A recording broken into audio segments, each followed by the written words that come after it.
एक सांगू,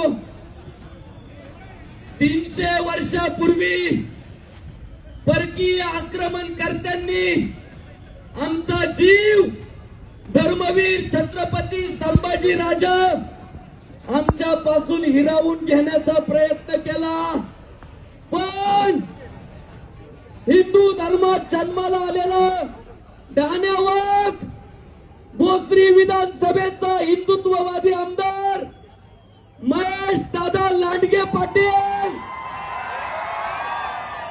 300 वर्षापूर्वी परकीय आक्रमणकर्त्यांनी आमचा शंभू राजा हिरावून घेतला होता ना, 300 वर्षापूर्वी हिरावून घेतलेला राजा भोसरी विधानसभेचे हिंदुत्ववादी आमदार महेश दादा लांडगे पाटील यांनी परत आम्हाला दिला। अरे कबरीतला औरंग्या सुद्धा हेच म्हणणार, धर्मवीर छत्रपती संभाजी महाराज की। पैलवान महेश दादा लांडगे पाटील सगळ्यांच्या वतीनं सांगतो, आय लव्ह यू।